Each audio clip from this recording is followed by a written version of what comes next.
I am Inu Sekia from Gyan Kalyan. মই already যোৱা দুটা ভিডিঅ ডিসকাস কৰি গৈছো ক্লাস 9 ৰ চেপ্টাৰ 7 ৰ ক্লাসিফিকেশন অফ এনিমেল কিংডম টপিকটো আজি মই ডিসকাস কৰিব লৈছো ক্লাস 9 ৰ চেপ্টাৰ 6 য'ত তোমালোকে পঢ়িবলৈ পাবা টিস্যুৰ ওপৰত একচুয়ালি টিস্যুখিনিক দুটা ভাগত ভাগ কৰা হৈছে এখিনি হৈছে প্লান্ট টিস্যু আনখিনি হৈছে এনিমেল টিস্যু আজি আমি ডিসকাস কৰিবলৈ লৈছো এনিমেল টিস্যুখিনিৰ ওপৰত So, let's see what interesting topic we are going to start today. After going through that, আমি জানিব লাগিব what is tissue? What is animal tissue? As we know, our body consists of cells. আমি সকলোৱে জানো আমাৰ বডিটো সেলৰ দ্বাৰা গঠিত, কোষৰ দ্বাৰা গঠিত।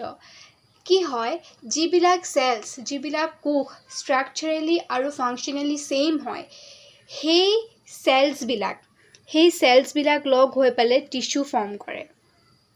ঠিক আছে এই যে স্ট্ৰাকচাৰেলি আৰু ফাংশনালি সেম টিস্যুখিনি লগ হৈ পেলে এটা পাৰ্টিকুলাৰ অৰ্গান ফৰ্ম কৰে ফৰ এক্সাম্পল ষ্টমাক কি হয় এই অৰ্গান বিলাক লগ হৈ পেলে এটা অৰ্গান সিস্টেম ফৰ্ম কৰে for example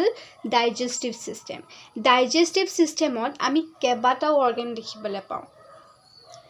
for example mouth oesophagus intestine liver stomach etcetera কি হয় এই অৰ্গান সিস্টেম কেইবাটাও লগ হৈ পেলে যেনেকৈ তোমাৰ ৰেসপিৰেটৰী system skeletal system, digestive system, reproductive system তেনেকে কেইবাটাও সিস্টেম লগ হৈ পেলে ফাইনালি এটা ইন্ডিভিজুৱেল ফৰ্ম কৰে ফৰ এক্সাম্পল হিউম্যান এতিয়া আমি আজি ডিসকাস কৰিব লোৱা টপিকটো হৈছে টিস্যু আমি পঢ়িম এনিমেল টিস্যুনো কি হয় ক'ত থাকে ইয়াৰ কামনো কি হয় সেইখিনিৰ ওপৰত আমি ডিটেইলছত পঢ়িম Actually, animal টিস্যুখিনিক চাৰিটা ভাগত ভাগ কৰা হৈছে ফাৰ্ষ্টটো হৈছে এপিথেলিয়েল টিস্যু সেকেন্ডটো হৈছে কানেক্টিভ টিস্যু থাৰ্ডটো হৈছে মাস্কুলাৰ টিস্যু আৰু ফোৰ্থটো হৈছে নাৰ্ভাছ টিস্যু আজি আমি ডিসকাস কৰিম অকল এপিথেলিয়েল টিস্যুখিনিৰ ওপৰত তাৰ পাছৰ ভিডিঅ কেইটাত আমি এটা কৈ ডিসকাস কৰি যাম কানেক্টিভ টিস্যু মাস্কুলাৰ টিস্যু আৰু নাৰ্ভাছ টিস্যুৰ ওপৰত So, আমি গম পালো tissue is a group of cells that are similar in structure and are organized together to perform a specific task. First asile epithelial tissue. প্ৰথমতে আমি ইয়াৰ characters খিনি চাই লওঁ First point হৈছে covering or protective tissue in animal body. কি হয় সব এনিমেলৰে বডিত এটা আউটাৰমোষ্ট কভাৰিং থাকে এটা আউটাৰমোষ্ট লেয়াৰ থাকে যিটোৱে কি কৰে আমাৰ ভিতৰৰ এনিমেলটোৰ ভিতৰৰ যিমান ইন্টাৰনেল অৰ্গান আছে সেই অৰ্গানবিলাকক প্ৰটেক্ট কৰি ৰাখে যদি আমি হিউম্যান বিঙৰ ক্ষেত্ৰত চাওঁ তেতিয়া আমি দেখিম আমাৰ আউটাৰমোষ্ট কভাৰিংখন হৈছে স্কিন সেই স্কিনত যিবিলাক সেলস আছে সেই সেলসবিলাকে হৈছে এপিথেলিয়েল সেলস আৰু এই স্কিনখনে কি কৰিছে আমাৰ ভিতৰৰ যিমান ইন্টাৰনেল অৰ্গানছ আছে সেই অৰ্গানছ বিলাকক কি কৰিছে প্ৰটেক্ট কৰি আছে সেকেন্ড পইণ্টটো হৈছে এপিথেলিয়েল সেলস are tightly packed এপিথেলিয়েল সেলসখিনি কি হয় খুব কম্পেক্টলি অ্যাৰেঞ্জ হয় হিহঁতৰ মাজত কোনো ইন্টাৰসেলুলাৰ স্পেচ নাথাকে যিহেতু ইহঁতি প্ৰটেক্টিভ ইন নেচাৰ হয় যিহেতু ইহঁতি কি হয় প্ৰটেক্টিভ ইন নেচাৰ হয় যদিহে ইহঁতৰ মাজত ইন্টাৰসেলুলাৰ স্পেচ থাকিলে হয় বা ইহঁতি লুজলি প্যাকড হ'ল হয় তেতিয়া কি হ'লহেঁতেন আমাৰ বডিৰ ভিতৰলৈ যিকোনো সাবষ্টেন্স খুব ইজিলি ট্ৰান্সফাৰ হৈ গ'লহেঁতেন কিন্তু এতিয়া নহয় কাৰণ ইহঁতি এপিথেলিয়েল সেলসবিলাক টাইটলি প্যাকড হয় ইহঁতৰ মাজত কোনো ইন্টাৰসেলুলাৰ স্পেচ নাথাকে আৰু কি হয় এই এপিথেলিয়েল সেলস বিলাকে এটা কন্টিনিউয়াস শীট ফৰ্ম কৰে মানে আমাৰ বডিৰ এনেকুৱা কোনো পাৰ্ট নাই য'ত এপিথেলিয়েল সেলস এবসেন্ট য'ত কি হয় এপিথেলিয়েল চেলছ এবচেণ্ট থাকে সিহঁতি আমাৰ বডিত কণ্টিনিউৱাছলি প্ৰেজেণ্ট থাকে আৰু কি কৰে এই এপিথেলিয়েল চেলছখিনি আমাৰ যিবিলাক অৰ্গেন ছিষ্টেম আছে সেই অৰ্গেন ছিষ্টেমবিলাক ছেপাৰেট কৰে বেৰিয়াৰ হিচাপে কাম কৰে ইটো ছিষ্টেমৰ পৰা সিটো ছিষ্টেমৰ মাজত ছেপাৰেশ্যন আনে মানে থাৰ্ড পইণ্টটো হৈছে cells are arranged on a basement membrane in one or more layer. এতিয়া চোৱা এইটো এটা epithelial tissue diagram ইয়াত দেখিছানে এইবিলাক এটা এটা সেল হয় ঠিক আছে সেলৰ ভিতৰত এইটো নিউক্লিয়াছ আৰু এইখিনি সাইটোপ্লাজম তো ইয়াত যে এই ৰেড কালাৰ পেনেৰে যে মই আঁকি দিছোঁ এইডোখৰ হৈছে বেসমেন্ট মেমব্ৰেন এটা কি হৈছে এই বেসমেন্ট মেমব্ৰেনখনে আমাৰ এই এপিথেলিয়েল টিস্যুখিনি এটা সাৰফেস প্ৰভাইড কৰিছে য'ত কি হৈছে এপিথেলিয়েল টিস্যুখিনি ধুনীয়াকৈ এৰেঞ্জ হৈ আছে and the epithelial tissues get their nourishment from the basement membrane এই বেসমেন্ট মেমব্ৰেনখনে কি কৰিছে এপিথেলিয়েল টিস্যুখিনি নিউট্ৰিয়েন্ট প্ৰভাইড কৰিছে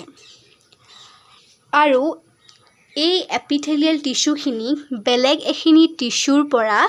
এই বেসমেন্ট মেমব্ৰেনখনে সেপাৰেট কৰি ৰাখিছে সো আমি গম পালো যে বেসমেন্ট মেমব্ৰেনে কি কৰে এটা প্লেটফৰ্ম দিছে য'ত আমাৰ এপিথেলিয়েল টিস্যুখিনি খুব ধুনীয়াকৈ এৰেঞ্জ হৈ আছে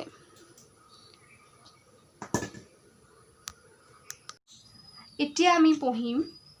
epithelial tissue functions khini first function to hoise to protect the internal tissue or cells of an organ from germs or external injury ami bothomor prai pohi hisu je epithelial tissue khini protective in nature hoy amar body jiman internal organs ase he internal organs khini protect kori rakhe ei epithelial tissue khini lagile I germs e hok ba external injury nohok kya muthote epithelial tissue khiniye amar internal organ khinik protect kori rakhe number 2 to hoise form lining of mouth and alimentary canal third to hoise excretion amar body jiman waste material ase he material khini eliminate koratu ei tissue khiniye help kore number 4 absorption water and nutrients absorb koriboloi amar body hekhini absorb koriboleu এই tissue খিনিয়ে help কৰে number 5 two হৈছে ৰিজেনাৰেশ্যন যদিহে আমি কেতিয়াবা আমাৰ এপিথেলিয়েল tissue খিনি মানে আমাৰ আউটাৰ মোষ্ট কভাৰিং খনত আমাৰ বডিৰ আউটাৰ মোষ্ট কভাৰিং ধৰিলা স্কিন খনত কেতিয়াবা যদি আমি কেনেবাকে দুখ পাওঁ তেতিয়া এই সেলখিনি কি কৰিব পাৰে দে ৰিজেনাৰেট মোৰ ৰেপিডলি দেন আদাৰ tissues and thus facilitate rapid healing of own এতিয়া আমি পঢ়িম epithelial tissue types first type to হৈছে squamous epithelial tissue এই squamous epithelial tissue থকা cells খিনি কি হয় extremely thin হয় flat হয় আৰু irregular in shape হয় squamous epithelial tissue খিনি দুটা ভাগত ভাগ কৰিছে এটা হৈছে simple squamous tissue আনটো হৈছে stratified squamous tissue simple মানে কি গম পাইছে আমি single layer of cells এই টিস্যু খিনিত আমি এটা লেয়াৰ অফ সেলে দেখিবলৈ পাওঁ single layer of cells to form a delicate lining stratified squamous tissue কি হৈছে আমি কেইবাটাও লেয়াৰ দেখিবলৈ পাওঁ cells are arranged in many layers to prevent wear and tear simple squamous tissue example হৈছে mouth esophagus আৰু stratified squamous epithelial tissue example হৈছে skin এতিয়া আমাক যদি কোনবাই হুদে আমাৰ স্কিন খনত থকা epithelial tissue টোৰ নাম কি বা আমাৰ স্কিন খন কোনটো টিস্যুৰ দ্বাৰা গঠিত তেতিয়া আমি ক'ব লাগিব যে stratified squamous epithelial tissue এতিয়া আহিলে cuboidal epithelial tissue নামৰ ষ্ট্ৰাকচাৰটো চোৱা cuboidal epithelial tissue খিনি কি হয় দেখাত কিউব লাইক হয় দেখাত কিউব লাইক হয় আৰু ইহঁতৰ ভিতৰৰ যেটো নিউক্লিয়াছ হয় হে নিউক্লিয়াছটো ৰাউন্ড হয় যেহেতু ইহঁতি কিউব লাইক হয় হে কাৰণে ইহঁতৰ কি হয় হেতি যিমান উখ হয় হিমান বহলু হয়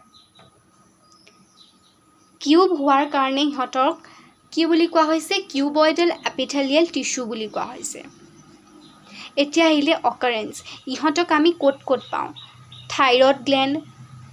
আমি জানোৱেই থাইৰয়ড গ্লেণ্ড আমাৰ নেকত আছে যোনে থাইৰয়ড হৰম'ন সিক্ৰেট কৰে স্ৱেট গ্লেণ্ডে স্ৱেট সিক্ৰেট কৰে চেলাইভাৰী গ্লেণ্ড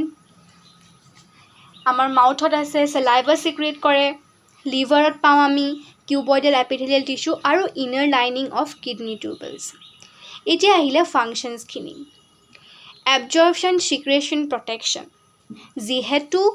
কিউবয়ডেল এপিথেলিয়েল টিস্যুটো এটা টাইপ হয় এপিথেলিয়েল টিস্যুৰ সেইকাৰণে ইহঁতৰ এইকেইটা মেইন ফাংচনছ হয় প্ৰটেকশ্যন কৰিব তেহেঁতি ইয়াত যে ইনাৰ লাইনিং অফ কিডনি টিউবলছত এটা ইনাৰ এটা কোটিং ফৰ্ম কৰে ইনাৰ এটা কোট ফৰ্ম কৰে যিটোৱে তোমাৰ প্ৰটেকশ্যনৰ কাম কৰে সিক্ৰেশ্যন থাইৰয়ড গ্লেণ্ডে থাইৰয়ড হৰম'ন সিক্ৰেট কৰে চেলাইভাৰী গ্লেণ্ডে চেলাইভা সিক্ৰেট কৰে ঠিক তেনেকৈ এবজৰ্পশ্যনো কৰে সিক্ৰেট কৰিব লগা হ'লে সিক্ৰেট কৰে এবজৰ্ভ কৰিব লগা হ'লে এবজৰ্ভ কৰে এইটো হৈছে কিউবয়ডেল এপিথেলিয়েল টিস্যুৰ ষ্ট্ৰাকচাৰ এয়া আমি দেখিছোৱেই cube like cells round nucleus আৰু এইখন হৈছে বেছমেণ্ট মেমব্ৰেন আমি গম পাইছিলোঁৱেই হেৰিত পঢ়োঁতে এপিথেলিয়েল টিস্যুত পঢ়োঁতে আমি গম পাইছিলোঁৱেই বেছমেণ্ট মেমব্ৰেন কি হয় তো এইটোৱে হৈছে কিউবয়ডেল এপিথেলিয়েল টিস্যুৰ ষ্ট্ৰাকচাৰ থাৰ্ডটো হৈছে কলুমনাৰ এপিথেলিয়েল টিস্যু ইয়াত কি হয় চেলছখিনি দেখাত ইলংগেটেড হয় আৰু কলুমনাৰ হয় ইয়াত দেখিছানে চেলছখিনি কলুমনাৰ শ্বেপেড একচুৱেলি দেখাত এটি পিলাৰ লাইক হয় যিমান ওখ হয় তাৰ তুলনাত সিহঁতৰ বহলটো সিমান নাথাকে ইহঁতৰ মাজত আমি কোনো ইণ্টাৰচেলুলাৰ স্পেচ দেখা পোৱা নাই যিটো কোনো এপিথেলিয়েল টিস্যুত নাথাকে occurrence inner lining of intestine আমি জানো ইণ্টেষ্টাইনটো এটা এলিমেণ্টাৰী কেনেলৰ পাৰ্ট হয় লাৰ্জ ইণ্টেষ্টাইন স্মল ইণ্টেষ্টাইন সেই ইণ্টেষ্টাইনৰ ইনাৰ লাইনিঙত আমি এই কলুমনাৰ এপিথেলিয়েল টিস্যুটো দেখিবলৈ পাওঁ lining of stomach and gall bladder ঠিক আছে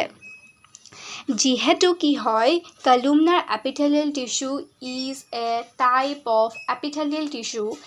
সেইকাৰণে ইয়াৰ ফাংচনবোৰ কি হ'ব সিক্ৰেশ্যন এবজৰ্পশ্যন প্ৰটেকশ্যন ঠিক আছে এইটো হৈছে কলুমনাৰ এপিথেলিয়েল টিস্যুৰ ষ্ট্ৰাকচাৰ দেখিছানে ইহঁতি দেখাত পিলাৰ লাইক হয় সিহঁতৰ এটা নিউক্লিয়াছ আছে চাইটোপ্লাজম আছে সিহঁতৰ মাজত কোনো ইণ্টাৰচেলুলাৰ স্পেচ নাই আৰু ইহঁতৰো কি আছে যিহেতু এপিথেলিয়েল টিস্যু হয় অবভিয়াছলি ইহঁতৰো কি থাকিব বেছমেণ্ট মেমব্ৰেন থাকিব যোনে এখন প্লেটফৰ্ম দিব সিহঁতক ভালকৈ মানে খুব ধুনীয়াকৈ এৰেঞ্জ হৈ থাকিবলৈ কাৰণে বেছমেণ্ট মেমব্ৰেনখনে সিহঁতক এটা ছাৰ্ফেচ প্ৰভাইড কৰিব ফ'ৰ্থ ওৱানটো হৈছে চিলিয়েটেড এপিথেলিয়েল টিস্যু ইয়াত কি হয় চেলখিনি দেখাত কিউবয়ডেল হয় নহ'লে কলুমনাৰ শ্বেপেড হয় ইয়াত দেখিছানে চেলখিনিৰ এটা পৰ্শ্যন তোমাৰ বেছমেণ্ট মেমব্ৰেনখনৰ লগত এটেচ হৈ আছে আনটো ছাৰ্ফেচ যিটো ছাৰ্ফেচ ফ্ৰী ছাৰ্ফেচটো সেই ছাৰ্ফেচটো কি হৈছে তাত কিছুমান হেয়াৰ লাইক প্ৰজেকশ্যন আমি দেখিবলৈ পাওঁ যিখিনিক চিলিয়া বুলি কয় যিয়ে মুভমেণ্টত সহায় কৰে মুভমেণ্টৰ কাম কৰে এই চিলিয়া থকা মানে এই চিলিয়েটেড এপিথেলিয়েল টিস্যুখিনি আমি দেখিবলৈ পাওঁ respiratory tract fallopian tube urinary tubules of kidney এতিয়া ফাংচনখিনি চোৱা movement of mucus urine egg etcetera through rhythmic beating of cilia কি হৈছে মুভমেণ্ট অফ মিউকাছ এনেকুৱা এটা চিক্ৰেশ্যন হয় যিটো আমি ৰেছপিৰেটৰী ট্ৰেকত দেখিবলৈ পাওঁ মিউকাছে কি কৰে ৰেছপিৰেটৰী ট্ৰেকটো লুব্ৰিকেট কৰি ৰাখে কেতিয়াও আমাৰ ৰেছপিৰেটৰী ট্ৰেকটো শুকাই যাবলৈ নিদিয়ে মিউকাছে এই যে মিউকাছখিনি মুভমেণ্ট হ'ব লাগিব সেই মুভমেণ্টৰ কাৰণে চিলিয়াই হেল্প কৰে সেইকাৰণে তাত থকা চেলখিনি কি হয় চিলিয়েটেড এপিথেলিয়েল চেলছ হয় এতিয়া আহিলে ইউৰিন কিডনিয়ে ইউৰিন ফৰ্ম কৰি দিলে হয়নে কিডনিৰ পৰা ক'লে আহিব লাগিব ইউৰিনেৰী ব্লাডাৰলৈ আহিব লাগিব হয়নে সেই যে সেই ৱেটোত যিখিনি চেলছ বা যিখিনি টিস্যু থাকিব তাত কি হয় সেই চেলছখিনি তোমাৰ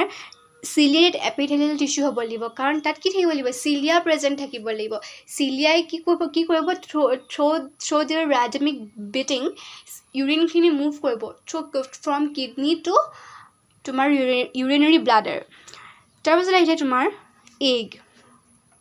আমি জানো ফিমেল ৰিপ্ৰডাক্টিভ ছিষ্টেমত আমি ফেলপিয়ান টিউব দেখিবলৈ পাওঁ ফেলপিয়ান টিউবডাল তোমাৰ অভেৰী আৰু ইউথেৰাছৰ লগত কানেক্ট হৈ আছে হয়নে আমি গেমিট ফৰ্মেশ্যনৰ কথা পঢ়িছিলোঁ হয়নে সেই যে অভেৰীত যে এগ থাকিব হয়নে সেই এগটো ইউথেৰাছলৈ আহিব লাগিব কেনেকৈ আহিব অভেৰীৰ পৰা ইউথেৰাছলৈ এগটো কোনে আনিব লাগিব ফেলপিয়ান টিউবডালে আনিব লাগিব ফেলপিয়ান টিউবডালত কি থাকিব লাগিব চিলিয়া থাকিব লাগিব হয়নে চিলিয়া তেতিয়াহে চিলিয়াই নিজৰ তোমাৰ মুভমেণ্টৰ দ্বাৰা তোমাৰ এগটো অভেৰীৰ পৰা ইউথেৰাছলৈ আনিব পাৰিব কি হৈছে respiratory tract fallopian tube urinary tubules of kidney এই তিনিটাত কি থাকিব লাগিব চিলিয়া থাকিব লাগিব ইয়াত মুভমেণ্টৰ কাম আছে সেইকাৰণে ইয়াৰ টিচুখিনি কি হয় চিলিয়েটেড এপিথেলিয়েল টিচু হয় এনেকুৱা নহয় যে এটা চিলিয়াই কাম কৰিলে বাকীখিনি চিলিয়া বহি থাকিব চিলিয়াই চবে সমানেই কাম কৰিব লাগিব থ্ৰু দেয়াৰ ৰিদমিক বিটিং সিহঁতৰ মুভমেণ্টৰ কামখিনি সিহঁতি নিজে নিজে কৰি থাকে ইয়াত আমি দেখিছোঁৱেই চিলিয়াৰ প্ৰেজেণ্ট আছে এইখিনি ইয়াত আমি নিউক্লিয়াছটো দেখিছোঁ এইখিনি চাইটোপ্লাজম ইয়াত বেছমেণ্ট মেমব্ৰেইনখন এইটো হৈছে কি হয় চিলিয়েটেড এপিথেলিয়েল টিচু ষ্ট্ৰাকচাৰ তো এইখিনিয়ে হৈছে চিলিয়েটেড এপিথেলিয়েল টিচু আজি আমি ডিছকাছ কৰিলোঁ what is animal tissue type কেইটা পাইছিলোঁ আমি এপিথেলিয়েল টিচু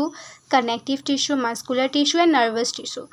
আজি আমি ডিছকাছ কৰিলোঁ এপিথেলিয়েল টিচু টাইপ কেইটা